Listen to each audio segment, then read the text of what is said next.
Hello दोस्तों, अगर आप लोग भी ऑप्शन ट्रेडिंग करते हैं तो ऑप्शन चेन के बारे में आपको पूरी जानकारी होनी चाहिए। दोस्तों, कल हमारे एक सब्सक्राइबर ने बोला था कि भैया ऑप्शन चेन के बारे में एग्जाम्पल के साथ हमें पूरी डिटेल बताना। तो आज उसी की इच्छा के अनुसार हमने वीडियो बनाया है ऑप्शन चेन के ऊपर, क्योंकि दोस्तों ऑप्शन चेन को समझना ही नहीं आता है। काफी सारे ऑप्शन ट्रेडर होते हैं, उन्हें पता ही नहीं होता है कि ऑप्शन चेन में क्या चीजें क्या काम करती है, कौन सी चीज क्या काम करती है। तो दोस्तों उसी को आज हम बताने वाले हैं कि ऑप्शन चेन किस तरीके से काम करती है, ऑप्शन चेन में आपको क्या क्या देखना पड़ता है। दोस्तों अगर आप वीडियो को पूरा देखोगे तभी आपको ऑप्शन चेन को बिल्कुल आसान शब्दों में समझ आएगी, वरना आपकी इंफॉर्मेशन आधी ही रह जाएगी। तो चलिए दोस्तों, बिना किसी देरी के वीडियो शुरू करते हैं। हेलो दोस्तों, आज हम बात करने वाले हैं ऑप्शन ट्रेडिंग में ऑप्शन चेन के डेटा की। हमारे एक सब्सक्राइबर ने हमें बोला था कि भैया ऑप्शन चेन को एग्जाम्पल के साथ अच्छी तरीके से हमें समझाओ, तो आज हम इसी टॉपिक पर बात करने वाले हैं। दोस्तों वैसे तो ऑप्शन चेन में काफ़ी सारी चीज़ें होती है। पहले नंबर पर आती है स्ट्राइक प्राइस, उसके बाद आता है एलटीपी, उसके बाद आती है आईवी वैल्यू, इसके बाद आता है चेंज इन ओआई, इसके बाद आती है टोटल ओआई। तो दोस्तों अगर हम इन सभी चीज़ों पर वीडियो बनाएंगे ना तो हमारा 1 घंटे से भी ज़्यादा टाइम का वीडियो हो जाएगा। इसलिए आज हम केवल टोटल ओआई के बारे में आपको समझाएंगे, क्योंकि ये ही बहुत ज़्यादा इंपॉर्टेंट होता है ऑप्शन चेन के डेटा में देखने के लिए। टोटल ओआई और change in OI, total OI भी बहुत ज़्यादा इंपॉर्टेंट होता है, या फिर टोटल मानिए तो यही सबसे ज़्यादा इंपॉर्टेंट होता है। तो चलिए दोस्तों एग्जाम्पल के साथ आपको समझाते हैं। अगर आपने ऑप्शन बायर और ऑप्शन सेलर के बीच में डिफरेंस पता नहीं है तो आपको हमारा एपिसोड 4 देखना होगा। अगर आप एपिसोड 4 देखोगे तभी आपको ऑप्शन बायर और सेलर के बारे में डिफरेंस पता चलेगा। अगर आप नहीं देखोगे तो आपको आज की वीडियो आधी ही समझ में आएगी। तो पहले जाइए और एपिसोड 4 देखिए हमारे ऑप्शन ट्रेडिंग का। वहाँ पर आपको ऑप्शन बायर और ऑप्शन सेलर में डिफरेंस आपको बताया गया है, फुल डेफिनेशन के साथ, एग्जाम्पल के साथ। अब दोस्तों ऑप्शन चेन के डेटा में बीच में हमें देखने को मिलती है स्ट्राइक प्राइस, उसके बाद यहाँ पर होती है कॉल ओआई और यहाँ पर होती है पुट ओआई। सबसे पहली बात तो मैं आपको सिंपली बता देता हूँ, जितने भी नए ऑप्शन ट्रेडर जो होते हैं ना, नए जितने भी ऑप्शन ट्रेडर होते हैं वो क्या सोचते हैं, कॉल ओआई और पुट ओआई, कॉल बाय करने वालों की संख्या है और पुट ओआई पुट बाय करने वालों की संख्या है। यानी कि मैं सीई बाय करूंगा तो कॉल ओआई में जुड़ जाऊंगा, यानी कि मैं पीई बाय करूंगा तो पुट ओआई में जुड़ जाऊंगा। तो वो लोग क्या देखते हैं, ऑप्शन चेन का डेटा खोलते हैं, वहां पर देखते हैं भैया कॉल ओआई ज़्यादा है, यानी कि भैया मार्केट चढ़ने पर लोगों ने ज़्यादा पैसा लगाया है तो मार्केट चढ़ेगा, तो वो कॉल ऑप्शन बाय कर लेते हैं। लेकिन दोस्तों ऐसा होता नहीं है। जितने भी नए ऑप्शन ट्रेडर होते हैं ना वो यही गलती करते हैं, क्योंकि उन्हें नॉलेज नहीं होती, उन्हें पता ही नहीं होता ऑप्शन चेन में क्या क्या चीज़ क्या क्या होती है। तो वो कॉल ओआई को समझ लेते भैया सी बाय करने वालों की संख्या है और वो कॉल ऑप्शन बाय कर लेते हैं। एक्चुअल में क्या होता है, कॉल ओआई जो होता है ना, कॉल सेलर्स की संख्या होती है, जिन्होंने कॉल बेच रखी होती है आपको। जब आप कॉल बाय करते हैं तो वो कॉल बेचते हैं, यानी कि वो सेलर्स की संख्या है। यानी उन्हें फायदा कब होगा, जब मार्केट नीचे आएगा। तो मार्केट नीचे गिराने वाले ज़्यादा होते हैं यहाँ पर। अगर कॉल ओआई ज़्यादा है तो मार्केट नीचे गिराने वाले लोग ज़्यादा है। यहाँ पर पुट ओआई ज़्यादा है तो मार्केट को ऊपर चढ़ाने वाले लोग ज़्यादा है। तो आप ये मत देखिए भैया कॉल ओआई ज़्यादा है तो मार्केट ऊपर जाएगा, क्योंकि कॉल ऑप्शन बाय करने वाले ज़्यादा है। यहाँ पर ये मानिए कि कॉल ओआई ज़्यादा है ना तो मार्केट नीचे आएगा, और पुट ओआई ज़्यादा है तो मार्केट ऊपर जाएगा। क्योंकि कॉल ओआई ज़्यादा है तो कॉल बेचने वाले ज़्यादा है, उन्हें फ़ायदा तब होगा जब मार्केट नीचे गिरेगा। पुट ओआई ज़्यादा है तो उन्हें फ़ायदा तब होगा जब मार्केट ऊपर जाएगा। तो सिंपल सी बात बता दूं आपको, जो इतने भी नए ट्रेडर है ऑप्शन ट्रेडर, वो सीधा सा ऑप्शन चेन देकर ये मत समझिए कॉल ओआई यानी कि कॉल ऑप्शन बाय करने वाले ज़्यादा है, यहाँ पर सेलर्स ज़्यादा है। तो अगर कॉल ओआई आपको ज़्यादा दिखे ना तो सिंपल सा फंडा है, आपको पुट ऑप्शन बाय करने के बारे में सोचना है। और अगर पुट ओआई ज़्यादा दिखे ना आपको ऑप्शन चेन में तो सिंपल सा फंडा है, आपको कॉल ऑप्शन बाय करने के बारे में सोचना है। क्योंकि कॉल ओआई ज़्यादा है तो मार्केट गिरने के चांस ज़्यादा है, पुट ओआई ज़्यादा है तो मार्केट के चढ़ने के चांस ज़्यादा है। ठीक है, आपको समझ में आ गया। जितने भी नए ऑप्शन ट्रेडर हैं उन्हें कॉल कब बाय करना है, जब पुट ओआई आपको ज़्यादा दिखे तब। उन्हें पुट ऑप्शन कब बाय करना है, जब उन्हें कॉल ओआई ज़्यादा दिखे ऑप्शन चेन में तब। अब आपको बिल्कुल आसान शब्दों में समझाते हैं कि कॉल ओआई और पुट ओआई काम कैसे करती है। मान लीजिए एक स्ट्राइक प्राइस है, मान लीजिए 41,000 पर यहाँ पर बैंक निफ्टी खड़ा है। एक स्ट्राइक प्राइस अंदर ले लेते हैं 40,000, एक स्ट्राइक प्राइस बाहर ले लेते हैं 41,100। अब यहाँ पर कॉल ओआई की बात करते हैं तो यहाँ पर है 5 लाख, यहाँ पर है 4 लाख और यहाँ पर है 2 लाख। ठीक है दोस्तों, अब पुट ओआई की बात कर लेते हैं तो इस पर है 1 लाख, इस पर है हमारा 3 लाख और इस पर है हमारा 4 लाख। अब आप देखते हैं भैया स्ट्राइक प्राइस यहाँ पर टोटल ओआई हमें नीचे दिख जाता है। अब इन्हें आप जोड़ेंगे तो कितना आएंगे, 11 लाख आएगा। 11 लाख यहाँ पर कॉल ओआई खड़ा है, यानी कि कॉल सेलर्स खड़े हैं, और पुट ओआई आप जोड़ोगे तो कितना आएगा, 8 लाख आएगा। अब यहाँ पर आपने जब देखा इसका डाटा, ऑप्शन चेन का डाटा, तो आपको क्या दिखा भैया, कॉल सेलर्स ज़्यादा है, कॉल ओआई ज़्यादा है, 11 लाख है भैया, पुट ओआई कम है, 8 लाख है, यानी कि कॉल सेलर्स ज़्यादा है। अब कॉल सेलर्स ज़्यादा है तो उन्हें फ़ायदा कब होगा भैया, कॉल सेलर्स को फ़ायदा कब होगा, जब मार्केट नीचे आएगा।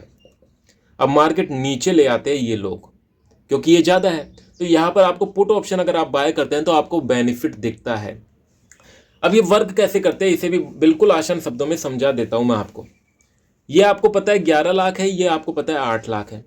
अब मार्केट भैया जा रहा है, आराम से जा रहा है, 41,000 पर खड़ा है, 41,000 पर खड़ा है, कोई दिक्कत नहीं है। 41,000 इनका मैक्सिमम पेन पॉइंट है, यानी कि यहाँ पर अगर ये क्लोज करता है ना एक्सपायरी के दिन, तो ना तो इन्हें ज़्यादा नुकसान होगा, क्योंकि भैया 5 लाख सबसे ज़्यादा यहीं पर है, ना इन्हें ज़्यादा नुकसान होगा। 5 लाख यहाँ पर है, 4 लाख यहाँ पर है, 3 लाख यहाँ पर है, 4 लाख यहाँ पर है, ठीक है।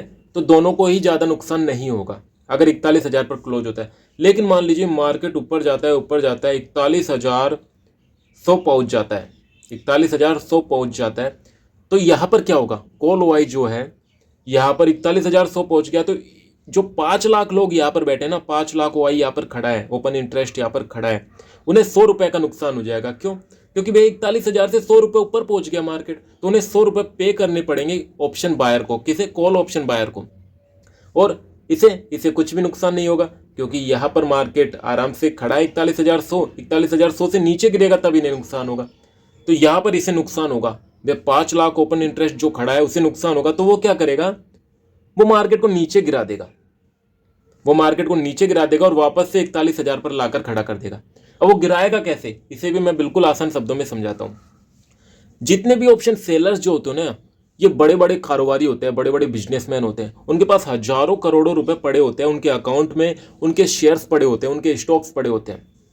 अब बैंक निफ्टी की अगर हम बात करें तो बैंक निफ्टी में एसबीआई होता है, एचडीएफसी होता है, एक्सिस होता है, आईसीआईसीआई होता है।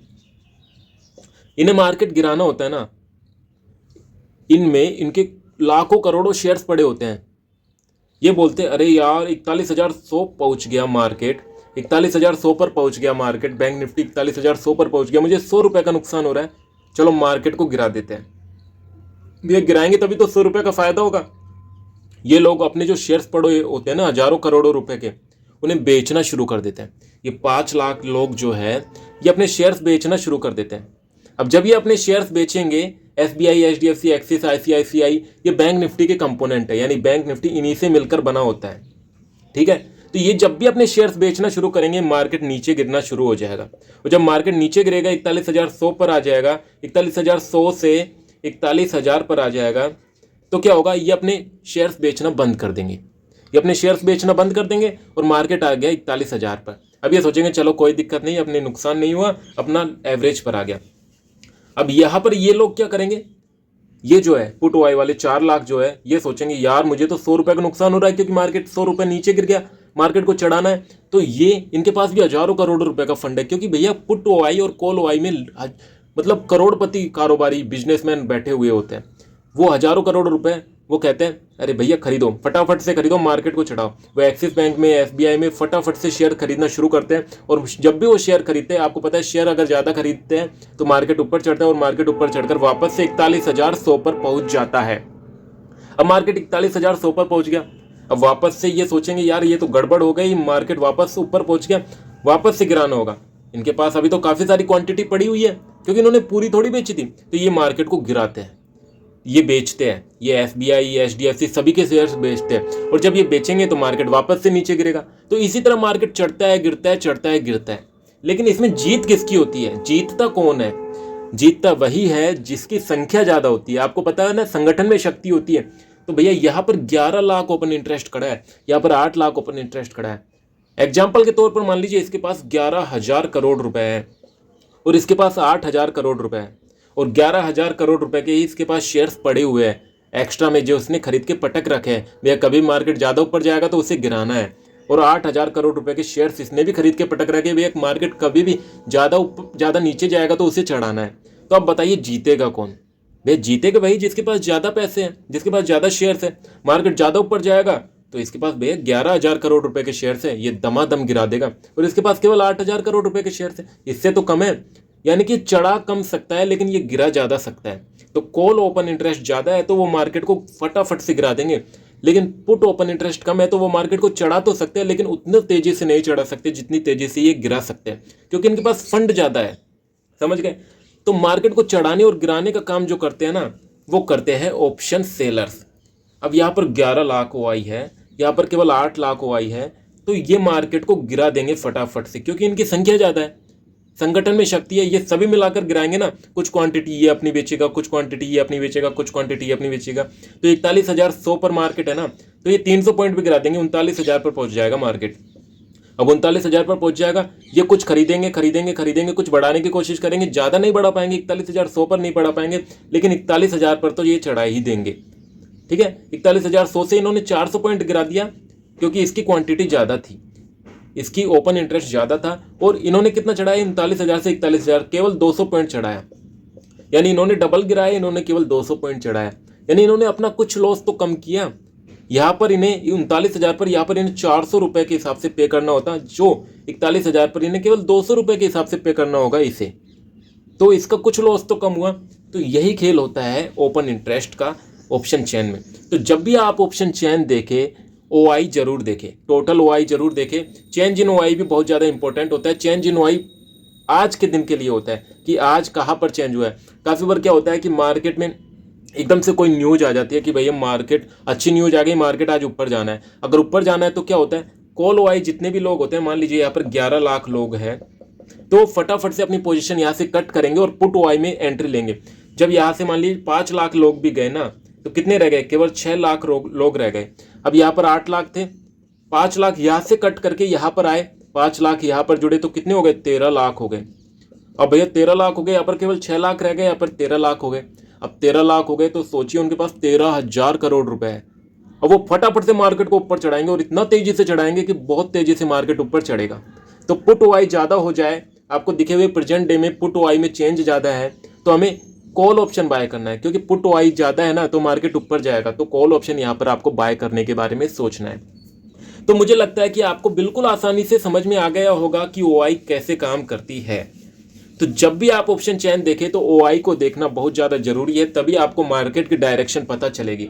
और एक और कंडीशन होती है, मान लीजिए ओआई बराबर होता है, यहाँ पर भी उतना, यहाँ पर भी उतना, तब मार्केट कहीं पर भी नहीं जाता है, मार्केट एवरेज रहता है, क्योंकि ये ऊपर चढ़ाते हैं, ये गिरा देते हैं, ये ऊपर चढ़ाते हैं, ये गिरा देते हैं। तो दोस्तों वीडियो अच्छी लगी तो लाइक और शेयर जरूर कीजिए। तो दोस्तों आपने देखा, यहाँ पर ऑप्शन चेन में सबसे जो इंपॉर्टेंट चीज होती है वो होती है ओपन इंटरेस्ट। कहाँ पर ज्यादा ओपन इंटरेस्ट खड़ा है, जहां पर ज्यादा ओपन इंटरेस्ट खड़ा है ना, हमें उसके साथ चलना है, क्योंकि भैया वो है करोड़पति इंसान, वो तगड़ा वाला बिजनेसमैन है, उसके पास हजारों करोड़ों रुपए है, वो जिधर चाहे ना उधर मार्केट को घुमा सकता है। तो हमें बस उसके साथ खड़े होकर चलना है। अगर कॉल की ओआई ज्यादा है, कॉल का ओपन इंटरेस्ट ज्यादा है, तो हमें पुट ऑप्शन बाय करने के बारे में सोचना है। अगर पुट की ओआई ज्यादा है, पुट का ओपन इंटरेस्ट ज्यादा है, तो हमें कॉल ऑप्शन बाय करने के बारे में सोचना है। तो दोस्तों मेरे हिसाब से आपको काफी ज्यादा बातें आज समझ में आ गई होगी। अगर फिर भी आपका कोई सवाल है, आपका कोई क्वेश्चन है, तो आप हमें कमेंट बॉक्स में पूछ सकते हैं। और अगर आप किसी टॉपिक पर डिटेल से वीडियो चाहते हैं तो वो भी हमें कमेंट बॉक्स में बता सकते हैं। थैंक यू दोस्तों।